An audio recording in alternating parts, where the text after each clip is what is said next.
ৰাজ্যৰ শিক্ষক কৰ্মচাৰীসকলৰ বেচিক পে বৃদ্ধি সন্দৰ্ভত এটা ডাঙৰ খবৰ। শিক্ষক কৰ্মচাৰীসকলৰ বেচিক পেৰ ক্ষেত্ৰত আছে বৃহৎ ব্যৱধান। সমাধান হ'বনে এই সমস্যাৰ? ইতিমধ্যে দাবী উত্থাপন কৰি আহিছে শিক্ষক কৰ্মচাৰী সংগঠনসমূহে। শেহতীয়াকৈ পুনৰ আহিছে এটা গুৰুত্বপূৰ্ণ খবৰ। দৰমহা গাঁথনিক লৈ সৰব সদৌ অসম মাধ্যমিক স্নাতক শিক্ষক মঞ্চ। বিত্ত বিভাগৰ ত্ৰুটিৰ বাবে স্নাতক শিক্ষকসকলে প্ৰাপ্য দৰমহা লাভৰ পৰা বঞ্চিত হোৱাৰ অভিযোগ।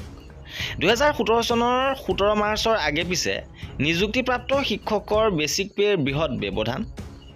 একে অৰ্হতা, একে কৰ্তব্য আৰু একে কেডাৰত নিযুক্তি লাভ কৰিও স্নাতক শিক্ষকসকলৰ মাজত বেচিক পেৰ বৃহৎ ব্যৱধান আছে আৰু ব্যৱধান 4,440 টকা।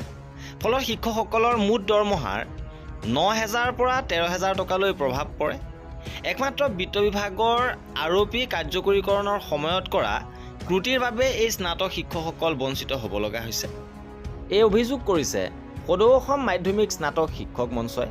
মঞ্চৰ সভাপতি ভাস্কৰ শৰ্মা আৰু সহকাৰী সম্পাদক পংকজ শৰ্মাই স্নাতক শিক্ষকসকলৰ সমস্যাৰ কথা আলোচনা কৰি সংবাদমেলত কয় যে 2017 চনৰ 17 মাৰ্চত অসম সেৱা নিয়মাৱলী 2017 কাৰ্যকৰী হোৱাৰ পিছত নিযুক্তি পোৱা স্নাতক শিক্ষকসকলক সংশোধিত গাঁথনি অনুসৰি দৰমহা প্ৰদান কৰা হৈছিল।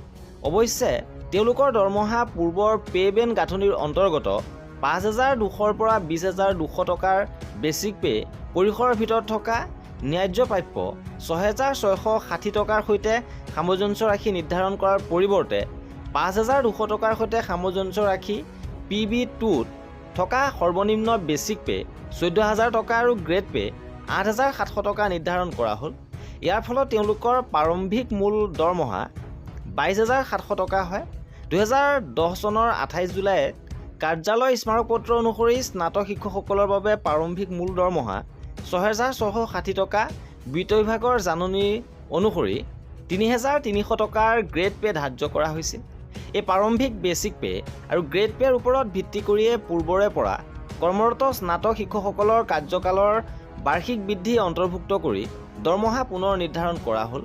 যদিও নতুনকৈ নিযুক্তি লাভ কৰা শিক্ষকসকলৰ বাবে ষষ্ঠ দৰমহা আয়োগৰ আৰোপীৰ ভুল ব্যাখ্যাৰে 5,200 যোগ 3,000 টকা ভিত্তি কৰি 22,700 টকা প্ৰাৰম্ভিক দৰমহা নিৰ্ধাৰণ কৰা হ'ল। অৰ্থাৎ 2017 চনৰ 17 মাৰ্চৰ পিছত নিযুক্তি দিলেও দৰমহা নিৰ্ধাৰণৰ ক্ষেত্ৰত 5,200 টকাৰ পে বেন গাঁথনিৰ পৰা আৰম্ভ হোৱা পূৰ্বৰ স্কেলৰ ঐতিহাসিক সমতুল্যতা বিবেচনা কৰিব লাগিছিল আৰু ইয়াক আওকাণ কৰি PB2ত ন্যূনতম 14,000 টকা ধাৰ্য কৰাৰ ফলত সঠিক স্কেল ৰূপান্তৰৰ জৰিয়তে পোৱা দৰমহাতকৈ প্ৰাৰম্ভিক মূল দৰমহা যথেষ্ট কম হ'ল। অৰ্থাৎ ইনিচিয়েল পে হ'ব লাগিছিল 18,440 টকা, কিন্তু দিয়া হ'ল 14,000 টকা। ইয়াৰ ফলত একে অৰ্হতা, একে কৰ্তব্য আৰু একে কেডাৰত থকা সত্ত্বেও শিক্ষকসকলৰ মাজত বেচিক পেৰ এক বৃহৎ ব্যৱধানৰ সৃষ্টি হ'ল। এই ব্যৱধান 4,440 টকা। ফলত মুঠ দৰমহাত 9,000 টকাৰ পৰা 13,000 টকালৈ প্ৰভাৱ পৰে। একমাত্ৰ বিত্ত বিভাগে আৰোপী কাৰ্যকৰীকৰণৰ সময়ত কৰা ত্ৰুটিৰ বাবে এই স্নাতক শিক্ষকসকল এইদৰে বঞ্চিত হৈছে। সংবাদমেলত সভাপতি ভাস্কৰ শৰ্মা আৰু সহকাৰী সম্পাদক পংকজ শৰ্মাই কয় যে এই বিষয়টো ইতিমধ্যে আমাৰ ফালৰ পৰা মাধ্যমিক শিক্ষা সঞ্চালকালয়ত বিভাগীয়ভাৱে যোগাযোগ কৰি এখন পত্ৰ দাখিল কৰা হৈছে যদিও সঠিক গতি লাভ কৰা নাই। সেয়েহে মাধ্যমিক শিক্ষা সঞ্চালকালয়লৈ বিনম্ৰ অনুৰোধ জনাইছে যে তেওঁলোকে এই বিষয়ে এক সঠিক প্ৰস্তাৱ প্ৰস্তুত কৰি প্ৰয়োজনীয় ব্যৱস্থা গ্ৰহণৰ বাবে অসম চৰকাৰ বিত্ত বিভাগলৈ প্ৰেৰণ কৰে।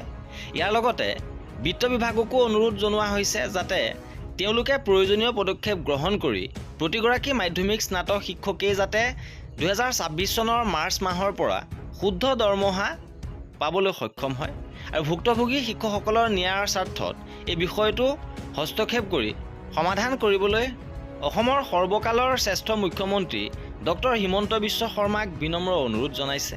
আৰু এয়া আছিল আমাৰ এই ভিডিঅ'টোত। কৰ্মচাৰীসকলৰ সকলো খবৰ পাই থাকিবৰ বাবে আমাৰ চেনেলটো ছাবস্ক্ৰাইব কৰি ৰাখিব। ভিডিঅ'টো শেষৰলৈকে চোৱাৰ বাবে বহুত ধন্যবাদ।